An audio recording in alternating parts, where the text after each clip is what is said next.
What is going on this morning? So, anyways, look at there's some real common questions that come up often in the whole uh, Vietnam Dong and Iraq dinar sphere. Okay, one of the questions are, can you negotiate a higher exchange rate, or people say, can you get a contract rate? And the other thing is buying off eBay. So we're going to go over a couple of things that you might find are interesting and you should pay attention to because you really want to be careful. You have in any kind of investing, I don't care what it is, there's always risk involved. Okay? And that is the risk of the value of your investment. But the types of risk that you should be avoiding are mistakes that are made because you're novice and then not nervous, novice. In other words, you're an amateur at this, and people will take advantage of that. Make no mistake about it. One thing I've learned about the Iraqi dinar community is a lot of these so-called gurus have been nailed for fraud. They have no problem whatsoever ripping you off. Okay, they will weasel. They will find a way to take your money from you. I see people on there using God's name and invoking religion to get you to go to the Patreon. I've even heard one guy say, "Hey, is Jesus worth $5 for you from you? Give me $5 a week." I was like, "What the hell?" That kind of stuff irritates the crap out of me. It's just be careful, all right? People will take advantage of your spirituality. They will take advantage of your kindness. They will do whatever it takes to get money from you. So let's just look at a couple of things to kind of keep an eye out and what you could do to help reduce your risk as far as being an amateur in this field. Okay, but real quick reminder, everybody, once again, I have a Facebook group called Pimpy's Investment Chat. And in here, we talk about all the different things, the Iraqi dinar, the Vietnam dong, the Zim dollar, gold, silver, coins, you name it. It's we talk about it in here, different types of investments, okay? So it's a pretty good community. If you have questions, you should come in there and ask them. There's a lot of very, very knowledgeable people.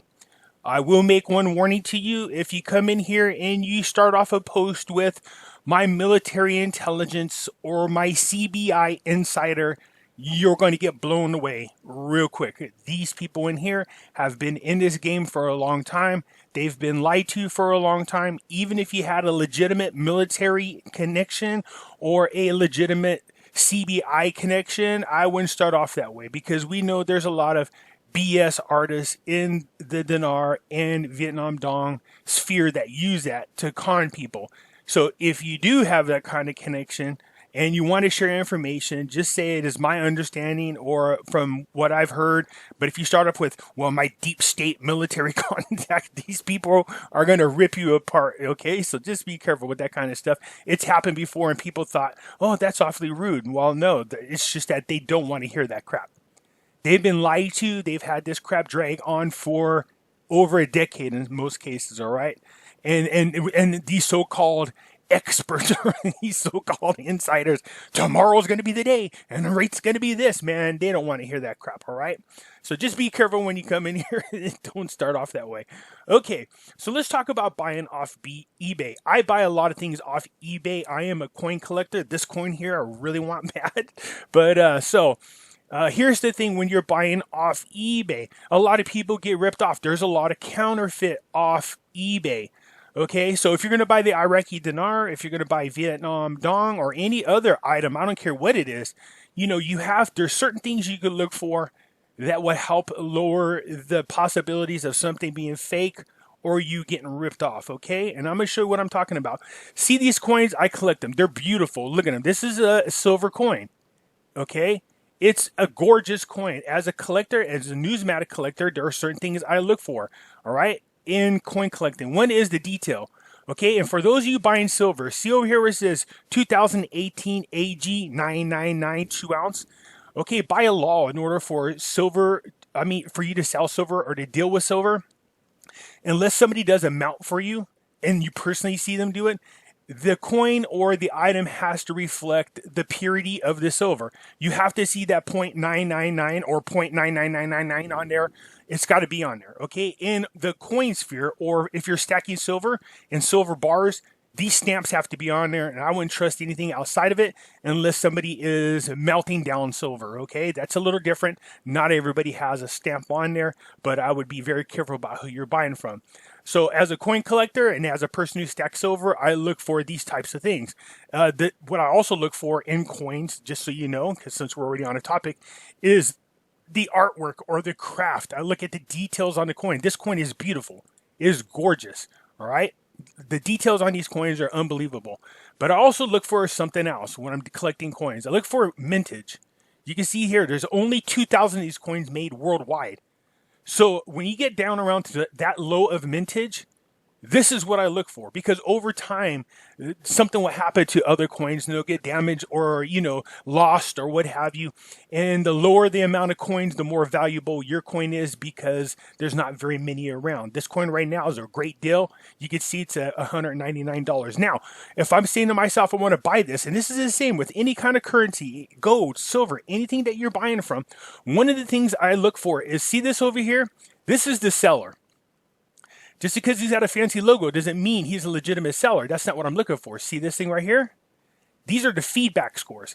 This means this person's been on eBay for a long time. Now, most of the time, you won't see that on a lot of these con artists. There's not a lot on there. So if you want to click this, right, it'll take you over to their little eBay page. This is where they have all their stuff set up. You can tell this person's been here a long time. Look at their scores. Look at their positive feedbacks, neutrals, negatives, read them. This means this person has sold a lot of items on eBay and has been here a long time. So to me, this is a legitimate person. If you come here and none of these are here, or there's like one or two, you might have something as low as 100. I wouldn't trust that, okay? They could get on there and fabricate a portion of these, but they can't fabricate all of these. So when you see a person like this that has this much feedback and has been on here and has this many items that they've sold, this is a reputable person. This is somebody that I trust. They've been here a long time. Now, what you can also do, see this modern coin mart? You could go ahead and Google it and see if they exist. And they do. For me, I've already done this, okay? So I can only stay on this page for so long, because right away, I start seeing a ton of things that I like and I want to buy. All right, for those you are interested in buying coins, see this PF70. That's proof like 70 Ultra Camo. That's a really high grade coin. That's a beautiful coin. These types of scores on there are really kind of rare. Well, not for proofs anyways. That's a proof, and you'll see that more commonly on proof than other coins. But anyways, what I'm saying is this. If you're going to buy Iraqi dinars, let's take a look in here. Okay, let's take a look. Iraq dinars. Okay, so look, here it is. So let's pretend like you want to buy off of this individual. So you click on here and you like what this person has to offer. All right, so who you buying from? This is who you're buying from. You come over here. You can see this person has, a fairly decent amount of payback. There's no negative. There's neutral, 174. It looks like this person's been here since 1998. Okay, so this is decent. This is somebody that I would take a low risk on, okay? So it looks like the new era. Let's take a look. So these are the $5,000 wraps, $5,000 IQs. They look good. They look new. They look uncirculated. This is good. I like this. You know what I mean? This person's in here telling you the details, okay? And so also the good thing about buying off eBay is, you could pretty much, if something doesn't happen right away, you can report it. And eBay's really good about recouping your money or finding a way to recoup your money, okay? But again, I wouldn't risk it, because if you get the item, you really do got to go through hell to try to get this stuff back, to get your money back, all right? So look at this, 5,000 IQDs for only $30. That's not too bad. 100,000 for $135. Do you see this? So yeah, but this person, yeah, they've been around a little bit. They got some feedback. You know what I mean? They've been here since 98. That's the type of thing I'd look for. These kind of low purchases, to me, these are low risk. You know what I mean? I would buy from this person. Okay? When you start looking over here and you see people who, and this is unfortunate for somebody, let's just say you don't sell on eBay, but you just want to sell one product. You know what I mean? That's, it's a little bit more tougher to do sales. So these people are actually auctioning off their stuff. Okay, I'm just saying you want to make sure that you buy from somebody that's been around for a long time. Like, you know what I mean? Look here, you just click on a name and it should take you to the little eBay thing. This person's been here since 1999. You can see, look, how much this person has feedback. You know what I mean? Look at, these are all the items that are sold. This is how much feedback. So this is, really good. Vietnam Dong, look at this. Okay, Iraqi, look, it even comes with their certificates of authenticity. Okay, so see that? I mean, that could Dinar Trade Inc. Even if somebody has a particular certificate, you got to be careful. Doesn't mean it's legitimate. This one has the serial numbers on there and the model numbers. So, this looks like a pretty legitimate individual. Okay, so that's what you want to look for. Go over here where it says seller info, click on here. It'll take you over to their particular page. If they have one set up, you want to make sure that you see a lot of feedback. All right, that's a decent amount of feedback. They've been here for a little while. If they've been here since 2020, those type of people I would be very weary of. Okay, very weary of. So these are the types of things that I look for when I'm investing in when I buy off of eBay. Okay, I can't stay on here too long because a lot of these things I love. Okay, anyway, so people are saying, hey, can you negotiate a higher rate on your exchange? And the short answer is yes, but it's not as simple as you think. There are a lot of people out there talking about getting contract rates. Okay, I would say about 99% of it is BS. All right, so let's really get into what they're talking about. If the best place to go is an exchange company, a Forex exchange, those are people you're most likely to get the best rates from. If you go to the airport, they're going to be the worst place you get them from, okay? Banks are a little bit different. The point is this: can you get a higher than what the Forex is listing on the market? Now, yeah, of course you could, if you have a buyer that's interested in doing it. That's the same with anything. So the short answer is yes. Let's say, like that coin I showed you, there's only 2,000 of them on the market right now. Let's say I buy them. Let's say I buy 10 of them. And for some reason in the news, you find out of those 2,000 coins, for some reason, 1,000 of them were accidentally destroyed. I'm just using this as an example so you can understand. That means instead of 2,000 of them in circulation, there's actually 1,000, and I own 10 of them, which is about 1% of them. That's pretty good. Let's say the rate for those coins are now $400 a coin because we know 1,000 of them were damaged. So the market shows me that there's $400 is what they're saying is the value of that coin, and I have interested buyers. Just because the market is showing me a rate of $400 doesn't mean I have to sell it for that. The truth of the matter is I could put out there, I want to sell a coin for $100,000. Does it mean it's worth $100? No. Does it mean somebody will buy it at $100,000? Maybe. It just depends on the demand. It depends on the buyer. How bad do they want it? So it goes back to that old saying, how much is something worth? It's only worth as much as somebody's willing to pay for it. Does that make sense? So I want you to think about this. So if you're trying to get a higher rate of return on your dinar, higher than what the Forex market is posting, you have to think supply and demand. Now think about this. You're going to try to go into a location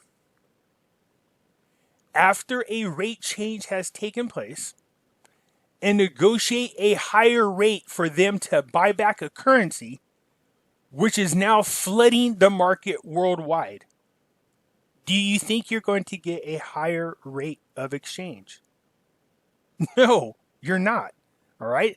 But again, having said that, you never know. Maybe somebody feels like, hey, they're willing to pay more for the currency, even though the market is now getting saturated with the same currency. They don't have to. Everybody will be eager, more than happy, to turn in their dinars that they bought for pennies on a dollar for whatever the rate change is going to be once it's big enough to tease everybody or to get everybody to run in and exchange their currency. Do you get where I'm going with this? So we're about to saturate the market and you're going to try to negotiate a higher rate. It's not going to happen. because people aren't going to be eager to buy the dinar after the rate change. They're going to be eager to buy it before the rate change. Do you see where I'm going with this? That's just a little common sense. Now, what I think a lot of these people are talking about, because I've seen some of these people posting about them, and I see mixed messages. Okay, they're conflating two things. One is the fact that you go in and you exchange your currency, okay?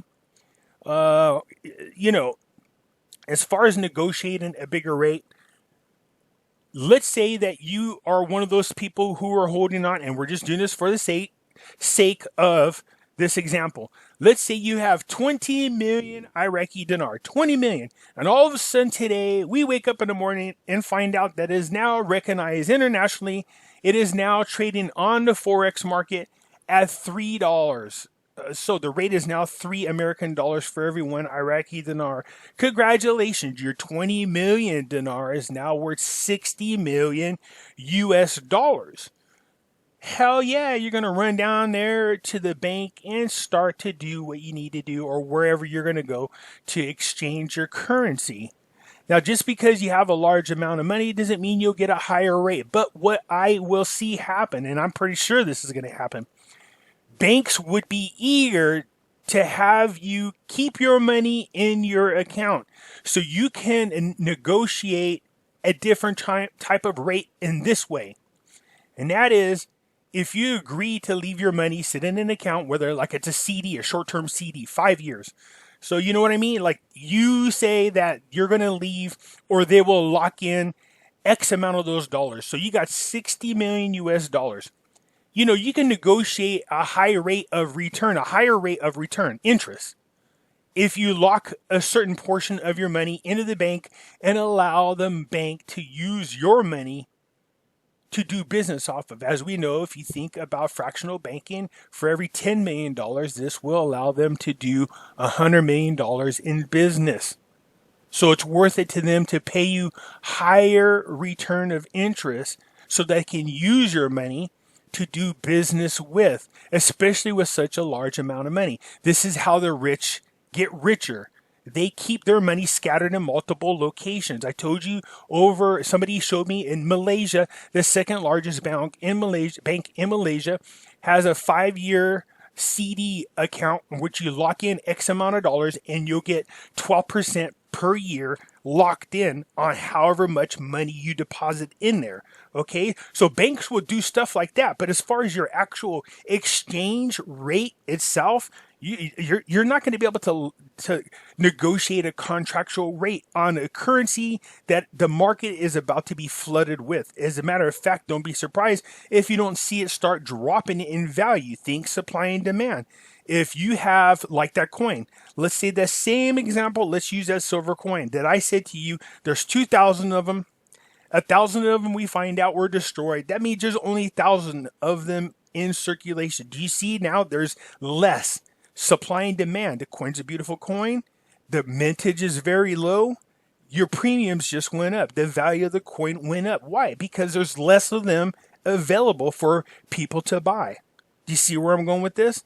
Now let's take it the opposite way. Let's say that we find out that, hey, that was a typo. There wasn't 2,000 in circulation after I bought the coin. We find out that there's actually 2 million of them in circulation, and the person just didn't put enough zeros in there when they were posting the information. Oops. The coin is not worth as much as it would have been if there was only 2,000 of them in there. 2,000 is a very low number. Think supply and demand. There's not very many to go around compared to 2 million of them. Do you see where I'm going with this? As far as negotiating contractual rates, you know, there's going to be stipulations in there and how the money is being used in order for you to lock down a rate. Okay, so that's the kind of stuff we want to talk about. So this here, I leave all these links in the description for you guys to go check it out. Okay, so it talks about negotiating exchange rates. Now, what this article is talking about is not what we are dealing with. This is just if you plan to go overseas, right? And you're going to do some shopping or you're going to travel and you need that local currency, or if you're sending money overseas. These people are talking about dealing with amounts between $500 to $5,000. You can negotiate different fees on your transfers, okay? Or your exchange. This is different. Obviously, they go on to talk about in here, obviously, if you're dealing with larger amounts of money, you could get a higher rate of return, okay? But, look at, like they're talking about here, awful exchange rate versus a good exchange rate. And that is different exchanges might offer you a higher rate of return, but not higher than what the market is showing you. I mean, they do. They play within what's called the margins, okay? So they stay within the margins. You can't just ridiculously say, hey, I know you get 60 cents, but go ahead and give me $10 per. No, that's not going to happen, okay? It's just not going to happen. What they're talking about is staying within a certain percentage or margin. You'll see some exchanges are willing to pay a little more than others if you have larger amounts of deposits. But they're talking about playing around between $500 and $5,000. They're not talking about millions of dollars. I'm telling you, this is going to saturate the market. There's not going to be a lot of budging out there, and nobody's going to be willing to pay a higher rate on the currency that's going to be. People will be willing to come in, and in some cases, if they're offering 3 and they have no other place to go, and the market's getting saturated, the market might say 3, but the bank might say, look, I'll give you 250. You think they're going to say no to 250? No, they've been waiting 10, 15, 16 years, man. I'll take the 250. They'll take a slight hit. They will, just so they can eagerly get the money exchanged. There's paranoia that if they don't take advantage of it at that time, it might not be there the next day. Do you see where I'm going with this? Just kind of use your noodle a little bit and you kind of figure it out. So this is talking about how, and this is from Australia. That's why you see them in here often refer to Australia. But I just wanted to show you that there's techniques to this. There is opportunities for you to exchange at a higher rate, but let me it explains why and how, okay? How to exchange foreign currencies. There's three simple tips, okay? Never exchange currency at an airport. I said that. Compare exchange rate and buy currency online before you travel. ATMs and credit card offers convenience, but come with a little extra cost. Okay, do you see what I'm talking about? These companies are talking about when you're traveling and doing different types of rates. Okay, you can negotiate on them depending on the amount, but doing it in large bulks, large swatches. Some of you guys are going to be dealing with millions of dinars. All right, so that's going to be a little bit different. You're going to be probably dealing with banks probably more than anybody else. Let's just be honest about this. Trying to deal with an exchange, they're not going to want it. Most of them are probably sitting on, boxes of dinar that they had ready to sell before the rate change. And now all of a sudden the rate change happens and they have their own. They're trying to figure out how to exchange back. You see where I'm going with this? Can you negotiate a contractual rate? Contractual rates in regards to currencies or when you're dealing with futures. All right. It's like you're trying to lock in a rate. You can lock in a rate based on futures, but you have to have a buyer on the other end that's willing to pay a higher exchange rate.